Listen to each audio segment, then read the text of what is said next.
Welcome to the Lesson Plans Overview page. Now, to try to fit the needs of every teacher around the world who wants to use these lessons and that it's useful for you, we've included a few adaptations. So here's how it works. First of all, because the majority of the membership is located in the United States and in this hemisphere, it's organized by seasons: fall, winter, spring.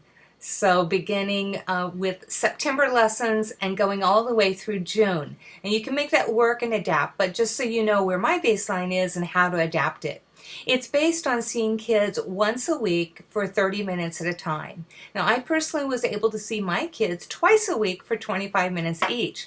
And so I knew that some of you, hopefully a lot of you, have that scenario. So the lessons are typically built so that they could stretch past 30 minutes, that you could come back and repeat part of it and build it into a second lesson for the week, and that's just better for the kids. Repetition is always good for the kids. If you only see them once a week, then you are set. It's ready to go.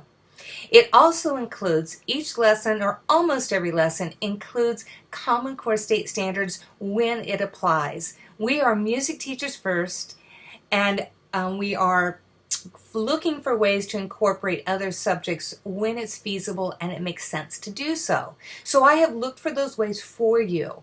And whatever your state standards might be, if you're looking for ways to include English language arts or math skills into your classroom, your music classroom, those are built into the music lessons. But if that's not on your radar, the lessons are still really good for kids because they're built for teaching music first, with little bonuses of math and ELA when it makes sense. So when it does make sense, or you see those questions in there, you can just skip them if you would prefer, or if you want to include them, they make it really easy to do so.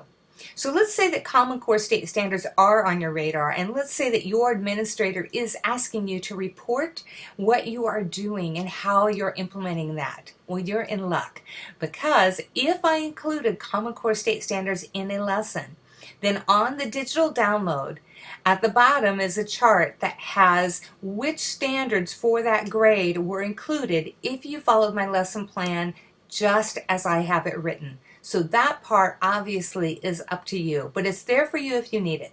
Right now, what if you're a teacher that you have wonderful things that you use and you don't want to give those up? Well, definitely don't. I'm one of those teachers. In fact, you'll find out that the lessons, I'm using some of my favorites from friends of mine or colleagues, or just things out there that I absolutely love and I know that work well with kids. Kindergarten, first, second, and third, right? So those are also included, and if you're wondering where to get those, I actually, this time around, I have a place called Resources. You'll see it in the top right. Click on that. If it's something that I used in a lesson, you will find it back there in the resources, and there will be a link to where you can see more about it, or you can purchase it if you don't have it on hand and check it out a little further. That's just for you and your convenience. What else do I need to tell you? Holidays happen. These are built around the U.S. holidays, so adapt as needed. And there's something else. Oh, yes. And we all have snow days, vacation days, the school's water pipes busted, all of those kinds of things. You do not need to stick closely to the sequence of the lessons. There are some times that it's going to make more sense to the kids if you do stay in sequence. And I will notate that on a lesson. Hey, this is one that they really needed to have such and such lesson before for it to make sense for them. And then there's other lessons that aren't dependent on that. One of those lessons is the December holiday lesson. I know December is crazy, so you will notice that the lessons, if you follow them week by week, go all the way through the end of November. And then there's just one lesson for December. It's called the December Holiday Lesson Plan. And that is loaded with all kinds of tried and true music strategies, activities that I used, and I typically was working on a concert, and when the concert was finished, I would pick and choose from those activities in that lesson plan. So December just has the one lesson for you to use and pick and choose as it makes sense. I will tell you this, I tested all of them. They're favorites that my kids loved, and they were still learning music while having fun. Okay, so you can pick and choose. You can watch the lessons. Most of them have video clips of me working with a small group of kids. Now, even though you're seeing on the video that I'm working with a small group of kids, I actually use these lessons with classrooms of about 20 to 25, 28 kids at a time. And the only reason I have 6 or 8 kids in the video is for the purpose of you watching it and all the kids being in the video. As you know, that would be important for kids. We had to keep it small so the video could capture them. But I actually use them with larger groups of kids. That is where they were developed. Okay.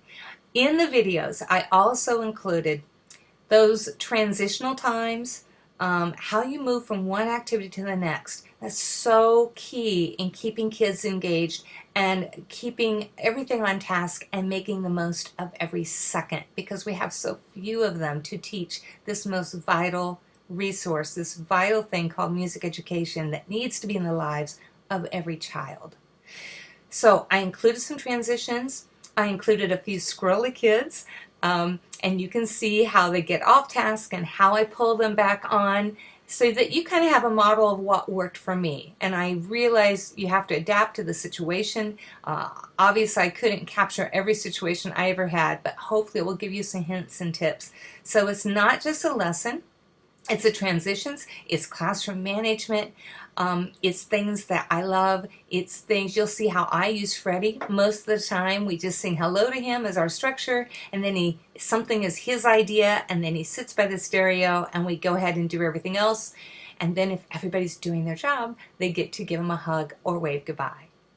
Now, as I am visiting with teachers all around the world, I discovered that the biggest challenge typically is teaching kindergarten age students or 6th grade students. Well, I decided to focus this site on just kindergarten through 3rd grade. Lower elementary tends to be an area, especially kindergarten, that is a bit of more challenge, and it is more of a challenge. But kindergarten for me ended up being one of my favorites, especially after you got through the first day or two, and then we were smooth sailing. So every lesson starts with the kindergarten lesson on top, because I'm going to assume that's your most challenging lesson. And then I firmly believe in repetition. What you taught them in kindergarten one time, they're not going to retain all the way to grade 1, but yet it's essential to their learning. And so we come back and we repeat it, and I do it again in 1st grade. This is good news for you, especially if you're new to teaching. This means that you are going to get better and better and better at teaching that lesson, and you're going to see the developmental difference between each grade level. So most of the time I'm sharing the same lesson or a very similar version of it with a tweak for that next grade level. Sometimes it seems just the same. That's because what you introduced in kindergarten, you're going to bring back around to 1st grade, and now it's going to stick a little bit more because it's repeated, and it's like an old family friend, right? So you'll see a lot of repetition. That's going to help you get better. I taught 6 sections of every grade level. By the time I got to the 6th repetition of teaching that lesson, I had it mastered. It'd take me less time, so forth. So you're going to have that opportunity as well. There are also included in the 3rd grade level, I use that as my transitional level. That's where I was kind of shifting from what I had tried to really ingrain in their learning and make it inside learning for kindergarten 1st and 2nd, and now tying it into what my 3rd graders should know if they've had me kindergarten 1st and 2nd, and how to transition them to the next level, moving into 4th grade, 5th grade, and up. So you're going to see those transitions in there as well. Okay, I've talked enough. Hopefully that's given you enough insight into how the lessons function that you can make your way around. So when you click on a lesson, they're sequential by number per season. So fall is music lesson 1, 2, 3, 4, all the way down.